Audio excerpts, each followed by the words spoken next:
জয় গুরু, জয় গুরু, জয় গুরু। ওং তৎসৎ।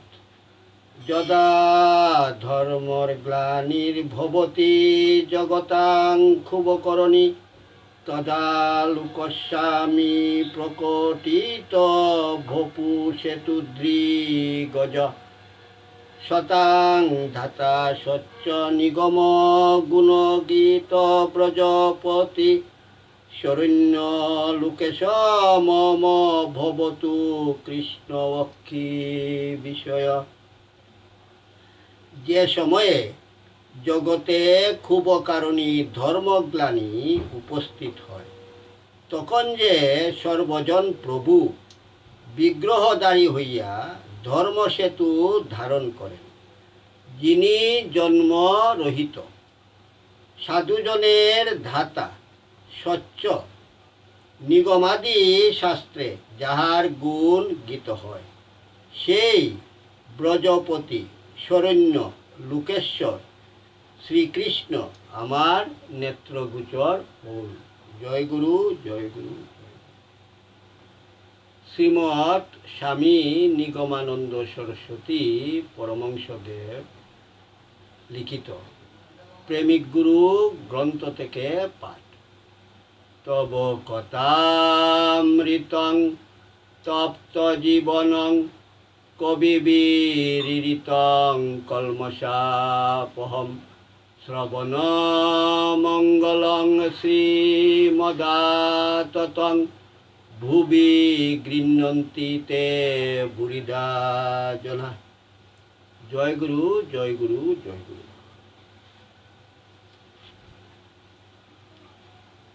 পঞ্চভাবের সাধনা। পঞ্চভাবের সাধনায় পূর্বে শান্ত, দাস্য ও সখ্যভাবের আলোচনা হয়েছে। বাৎসল্যভাব। পিতামাতা প্রাণ উগারিয়া যেমন পুত্র কন্যাকে ভালোবাসেন, সেইরূপ ভগবানকে পুত্র কন্যার ন্যায় ভালোবাসাই বাৎসল্য ভাব। ইহাই শাস্ত্রে বৎসল ভক্তি রস বলিয়া কথিত হইয়াছে। ভক্তি রসামৃত সিন্ধুতে বলা হয়েছে, বিবাহ বাদ্যস্ত বাৎসল্যং স্থায়ী পুষ্টি মুপাগত এস বৎসল নামাত্র প্রুক্ত ভক্তিরস বুধৌ। বিবাহবাদী দ্বারা বাৎসল্য পুষ্টিপ্রাপ্ত হইয়া স্থায়ী হয়। পণ্ডিতগণ ইহাকেই বৎসল ভক্তিরস বলিয়া থাকেন। বাৎসল্যভাব নিষ্কামতার পরাকাষ্ঠা। পিতা মাতা সন্তানের কাছে চাহিবেন কি? সর্বস্ব দিয়াও পিতামাতার স্বাদ পূর্ণ হয় না। পিতামাতার নিকটে সন্তানের সর্বদাই আবদার। সর্বস্ব দিয়া সর্বশক্তির সংযোগ করিয়া সন্তান লালন পালন করেন, তথাপি পিতামাতার স্বাদ পূর্ণ হয় না। সন্তানের জন্য পিতামাতা সহস্রবার আত্মত্যাগ করিতে পারেন। আপনি উপবাসী থাকিয়া সন্তানের উদর পূর্ণ করেন।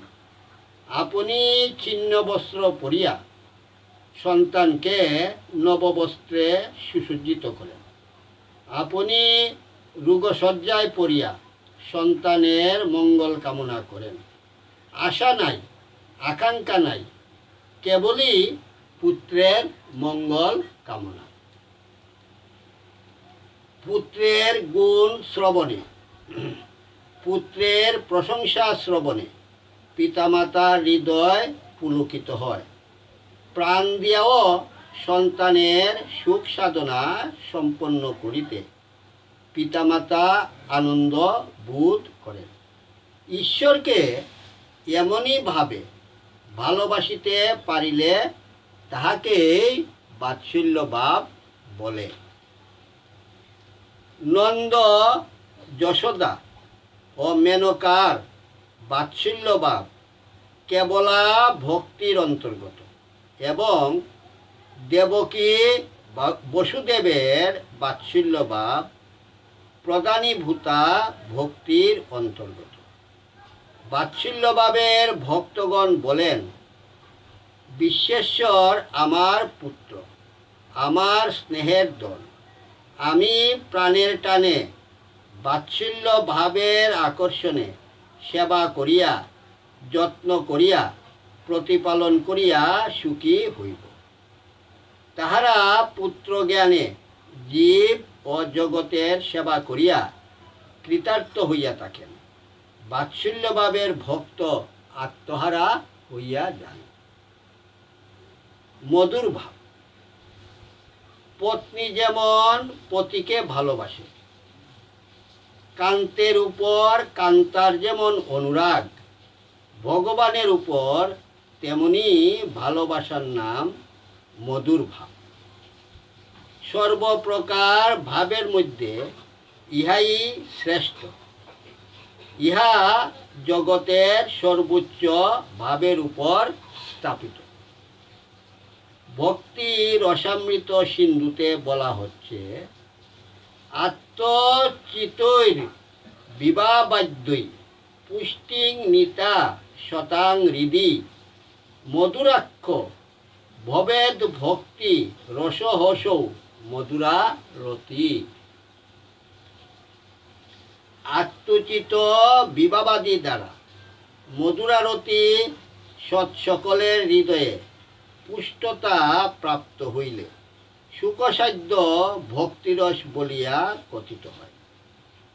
প্রকৃত শৃঙ্গার রসে সমতা সৃষ্টি দ্বারা ভগবৎ সম্বন্ধীয় মধুরাক্ষ ভক্তিরস হইতে বিরক্ত ব্যক্তি সকলে উক্ত ভাব অযোগ্যত্ব, দুরহত্ব এবং রহস্যত্ব প্রযুক্ত বিস্তৃতাঙ্গ আমরা ক্রমশ তাহা বিবৃত করিতেছি।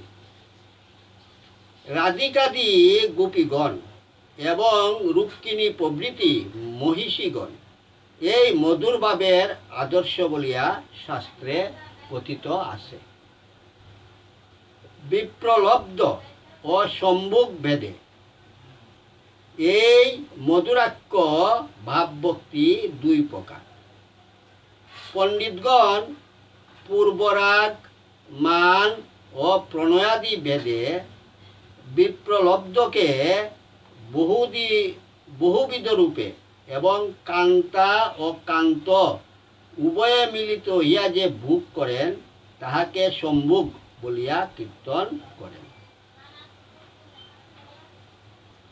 এই সম্ভোগ আবার রতির গাঢ় মৃদুতা অনুসারে সাধারণী, সমঞ্জস্যা ও সমর্থা এই ত্রিবিধ রূপে কথিত হয়।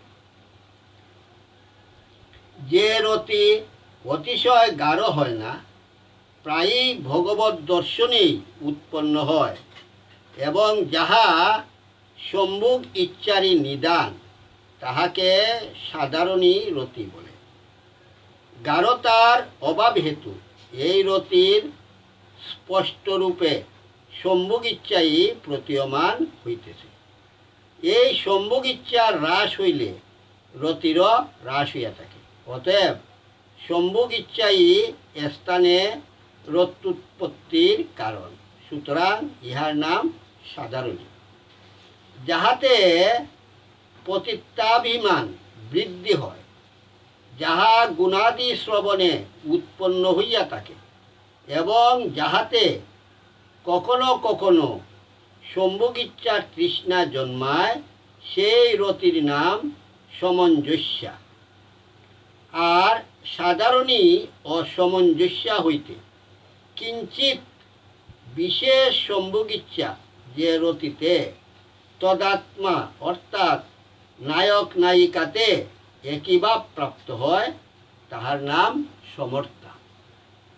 এই সাধারণী, সমঞ্জসা ও সমর্থা রতিভেদে কুজ্জা, মহিষী ও ব্রজ সুন্দরী সকলে মণির ন্যায়, চিন্তামণির ন্যায় এবং কৌস্তব মণির ন্যায় তিন প্রকার হয়। অর্থাৎ মণি যেমন অত্যন্ত সুলভ নয়, তাহার ন্যায় কুজ্জাদি ব্যতিরেকে সাধারণী রতি সুলভা হয় না। তথা চিন্তামণি যদ্রূপ চতুর্দিকে সুদুর্লভ, তদ্রূপ কৃষ্ণমহিষী ব্যতিরেকে সমঞ্জস্যারতি অন্যত্র সুলভ হয় না। অপর কৌস্তবমণি যেমন জগৎ দুর্লভ, শ্রীকৃষ্ণ ব্যতিরেকে অন্যত্র লভ্য হয় না, তদ্রূপ ব্রজললনা ব্যতিরেকে সমর্থারতি কুত্রাপি প্রাপ্ত হওয়া যায় না। সর্বাপেক্ষা অদ্ভুত অর্থাৎ ভগবৎ বশীকারিত্ব রূপে বিস্ময় প্রকাশক যে বিলাস লহরী, তদ্বারা যাহারা চমৎকারিণী শ্রী শুভা, সেই রতির কখনো সম্ভোগিচ্ছা হইতে বিশেষ হয় না। এ কারণ সমর্থা রতিতে ভগবৎ সুখার্থই উদ্যম। উজ্জ্বল নীলমণি গ্রন্থে বলা হচ্ছে, স্বস্বরূপাত্ম দিয়াত্তা জাত যৎ কিঞ্চিদৎ অন্বয়াৎ সমর্থা সর্ববিস্ময়ারি গন্ধা সান্দ্রতমামতা। ললনা নিষ্ঠস্বরূপ হেতু অথবা কৃষ্ণ সম্বন্ধ শব্দাদির যৎকিঞ্চিত অন্য হেতু উৎপন্না যে সমর্থারতি, তাহার গন্ধমাত্রে সমুদয় বিস্মরণ হয়। অর্থাৎ সমর্থারতি উৎপন্ন হইলে তদ্বারা কুল, ধর্ম, ধৈর্য, লজ্জাদি সমুদয় বিস্মরণ হইয়া যায় এবং ওই রতি সান্দ্রা হয়। অর্থাৎ উহাকে ভাবান্তরে ভেদ করিতে পারে না। এই সমর্থারতি যদি বিরুদ্ধ ভাব দ্বারা অবেদ্যা হয়, অর্থাৎ প্রতিকূল ভাব যদি বিচলিত করিতে না পারে, তাহা হইলে তাহাকে প্রেম বলা যায়। উজ্জ্বল নীলমণি গ্রন্থে বলা হচ্ছে, সর্বতা ধ্বংসরহিতং সত্যপি ধ্বংস কারণে যদ্ভাব বন্দনং দুনু সপ্রেমা পরিকীর্তিত। ধ্বংসের কারণ সত্ত্বে যাহার ধ্বংস হয় না, এমত যুবক যুবতীদ্বয়ের পরস্পর ভাববন্ধনকে প্রেম বলে। এই প্রেম সঞ্চার মাত্রেই মানুষের সমুদায় প্রাকৃতিক উলটপালট করিয়া তুলে। এই প্রেম মানুষের প্রতি পরমাণুর মধ্য দিয়া সঞ্চারিত হইয়া তাহাকে পাগল করিয়া তুলে, নিজের প্রকৃতি ভুলাইয়া দেয়। প্রকৃত সতী নারীর প্রেমে যথার্থ আত্মত্যাগ। স্ত্রী স্বামী প্রেমে মগ্ন হইয়া জ্বলন্ত চিতায় শয়ন করে। প্রেমে আপনহারা হয়, কেবল বাঞ্ছিতের ভাবনাতেই তাহার হৃদয় ভরিয়া যায়। আপন ভুলিয়া সর্বস্ব দিয়া পত্নী পতিকে পূজা করিয়া থাকে। তাহার জীবন, যৌবন, রূপ, রস, আহার বিহার তখন সমস্তই স্বামীর জন্য। তাহার আবদার, তাহার অভিমান, তাহার ধর্মকর্ম সমস্তই স্বামীর জন্য। এমন হৃদয়ে হৃদয়ে, প্রাণে প্রাণে, তচে তচে, অনুতে অনুতে সম্বন্ধ আর কোথায়? স্ত্রী স্বামীর ছায়ার ন্যায় কায়া, যে কাজে রত ছায়াও তাহাই করিয়া থাকে। স্বামী যাহাতে সুখী, স্ত্রী সর্বান্তকরণে তাহাই করিয়া থাকে। এক দণ্ডের বিরহ অনন্ত যাতনা প্রদান করিয়া থাকে।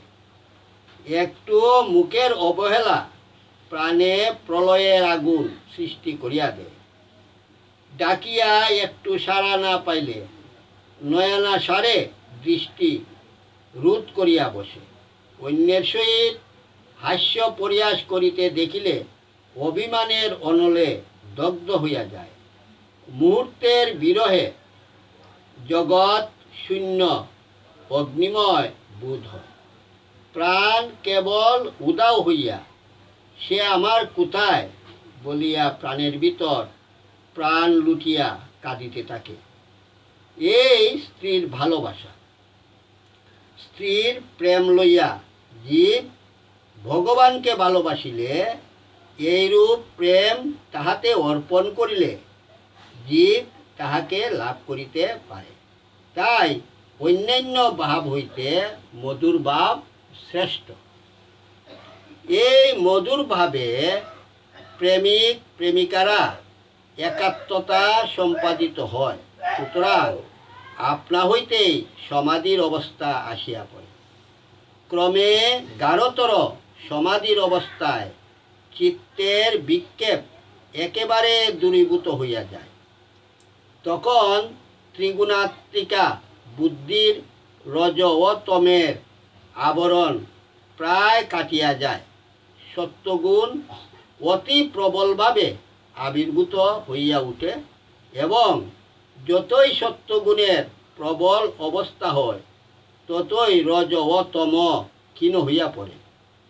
ক্রমে ওই অবস্থা আরও গাঢ়তা প্রাপ্ত হইলে রজস্তম একেবারে অভিভূত হইয়া পড়ে, আর উহাদের অস্তিত্বের উপলব্ধি হয় না।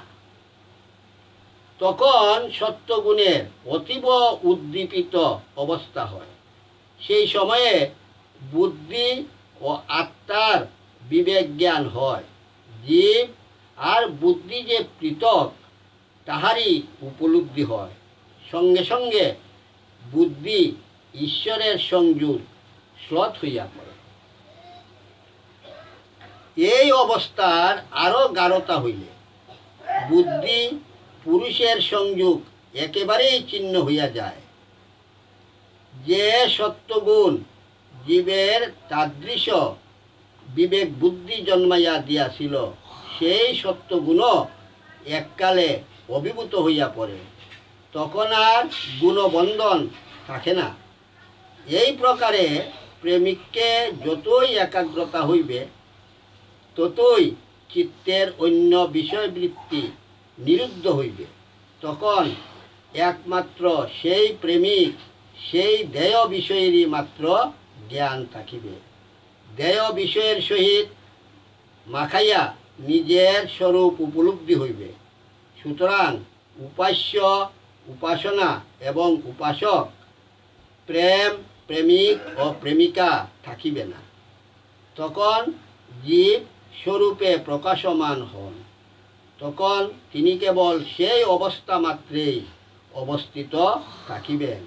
তাই মুক্তি কৈবল্য বলিয়া কথিত আছে। কিন্তু এই ভাব মানবের প্রেমে সম্যক সাধিত হয় না। কেননা যাহাকে চিন্তা করা যাইবে, চিন্তা তরঙ্গের পরিচালনার দ্বারা তৎস্বরূপই লাভ হইবে।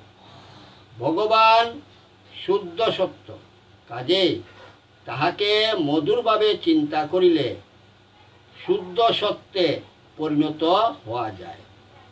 সখার নিকটে সখার ভাব, পিতার নিকটে পুত্রের আবদার, বন্ধুর নিকটে বন্ধুর কথা, এ সকলই নিকট বটে।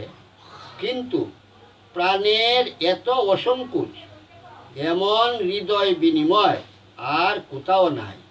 তাই ভক্ত ভগবানকে মধুরভাবে ভজনা করিয়া থাকেন।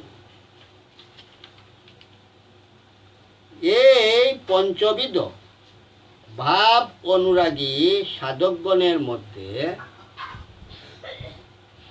প্রধানীভূতা ভক্তিমার্গের ভক্ত শালুক্যাদি চতুর্বিধ মুক্তি লাভ করিয়া ঐশ্বর্য সুকুত্তরা গতি প্রাপ্ত হইয়া থাকেন। সুতরাং ভক্তঙ্গ সাধনম্বন করিলেই তাহারা সিদ্ধিলাভ করিতে পারিবেন। আর মাত্র কেবলা ভক্তিমার্গের দাস্যাদি চতুর্বিধ ভাবাশ্রিত ভক্তগণের মধ্যে সকলেই প্রেম ভক্তি লাভ করিয়া প্রেম সেবত্তরা গতি প্রাপ্ত হইয়া থাকে। দাস্যাদি চতুর্বিধ ভাবের মধ্যে যে ভাবের যে পর্যন্ত বর্ধিত হইবার যোগ্যতা আছে, সেই ভাব সেই সীমাকে প্রাপ্ত হইলেও আর উহার ধ্বংস হয় না। তখন ভক্ত পরম পুরুষ ভগবানের অনন্ত নিত্যলীলা সমুদ্রে নিমগ্ন হইয়া থাকেন। রাগ অনুগা মার্গে সাধন ভক্তির আশ্রয়ে সাধনা করিতে করিতে কোনো কোনো সৌভাগ্যশালী ব্যক্তির জন্ম জন্মান্তরের ভক্তি সংস্কার বিশিষ্ট কোনো কোনো ব্যক্তির বিনা সাধনেও সাধু শাস্ত্র মুখে ভগবানের অসমুদ্র সৌন্দর্য এবং প্রেমিক ভক্তদিকে সর্বশ্রেষ্ঠ ভাবাদি মাধুর্য শ্রবণ করিয়া তাহা পাইবার জন্য লোভ সঞ্চার হয়। এইরূপ ব্রজভাব লুব্ধ ভক্ত যখন বুঝিতে পারেন যে গুণময়ী সাধন ভক্তি দ্বারা প্রেম ভক্তি লাভ করা যাইতে পারে না, তাহার বুদ্ধি আর শাস্ত্র যুক্তির অপেক্ষা করে না, তখন ভক্ত বিহিত অবিহিত যাবতীয় ধর্ম এবং শ্রুতব্য সমুদয় বিষয় পরিত্যাগপূর্বক লোভনীয় ব্রজভাবের জন্য ব্যাকুল হইয়া প্রেমিক গুরুর কৃপা ভিক্ষা এবং ভগবৎ চরণে আত্মসমর্পণ করেন।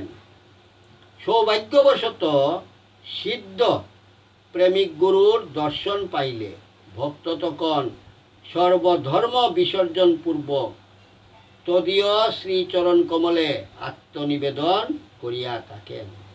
এই অবস্থায় কেবলা ভক্তির প্রবর্তক বলিয়া কথিত হয়।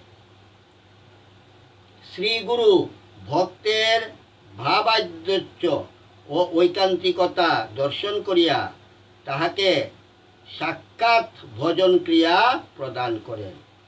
সেই জ্ঞান কর্মাদি শূন্য নিগুড় সাধনা প্রেমময় স্বভাবপ্রাপ্তির একান্ত উপযোগিনী।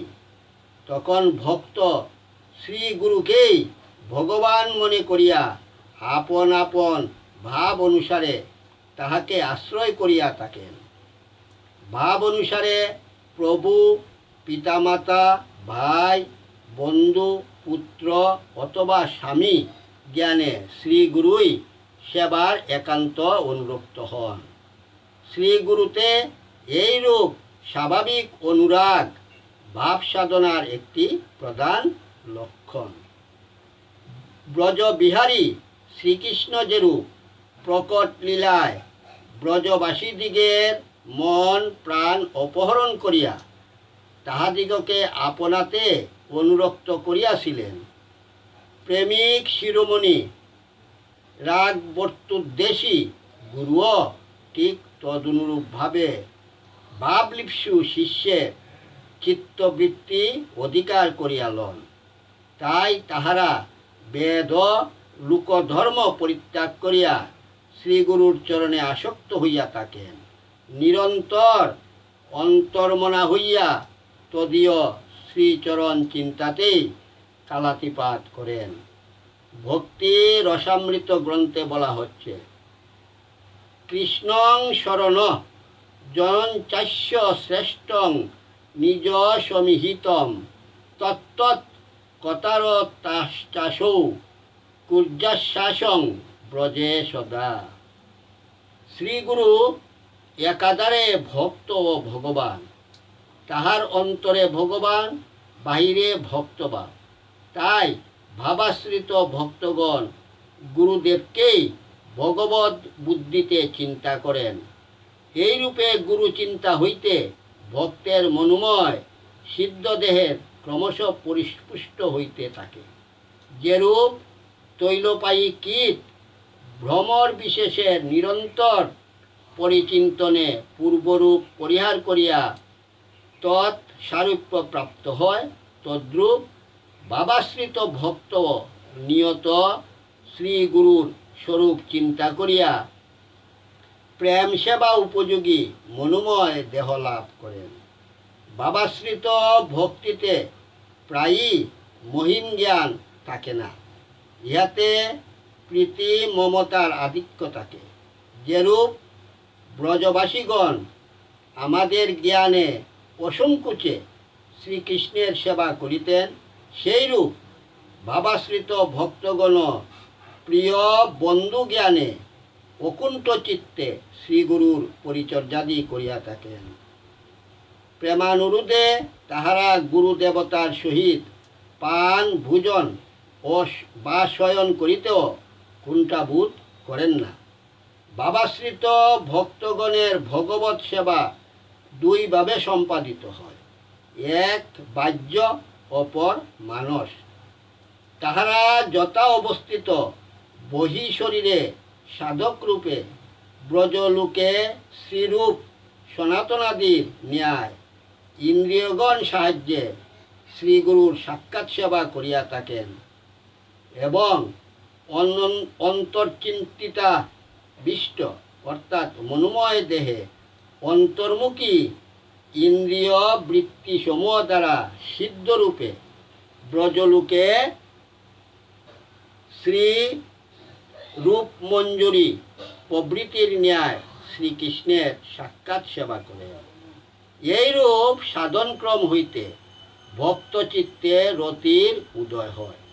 যখন রতি গাঢ় হইয়া প্রেম ভক্তিতে পর্যবসিত হয়, তখন ভক্ত স্বকীয় ভাবময় নিত্য দেহে নিত্য ভগবৎ সঙ্গ প্রাপ্ত হইয়া থাকেন।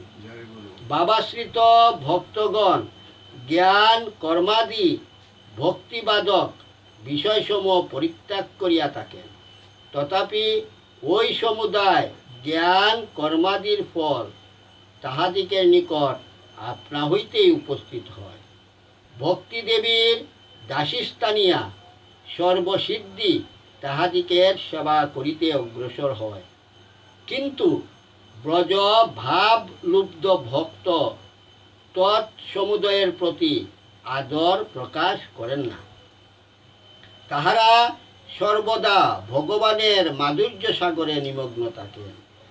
এই মাধুর্য আস্বাদ সুখের গন্ধ যাবতীয় মুক্তিসুখ অপেক্ষা কোটি গুণ শ্রেষ্ঠ। এই হেতু তাহাদিকের হৃদয় মুহূর্তকালের জন্য বিষয়ান্তরে অবিনিবিষ্ট হয় না। তাহারা নিরন্তর ভগবানের অনির্বচনীয় প্রেম রসার্ণবে পরমানন্দে সন্তরণ করিয়া থাকেন। যিনি ঐকান্তিকভাবে ভগবানের আরাধনা করিয়া পরম প্রেম বলে অনুক্ষণ তাহার অসমুদ্র মাধুর্য আস্বাদন করিতেছেন, তিনি বাবাশ্রিত কেবলা ভক্তির সিদ্ধ ভক্ত বলিয়া পরিগণিত হন। জয় গুরু, জয় গুরু, জয় গুরু।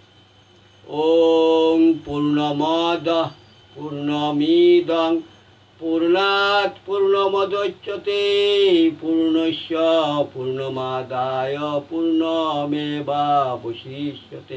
ওং শান্তি শান্তি শান্তি। হরি ওম তৎসৎ।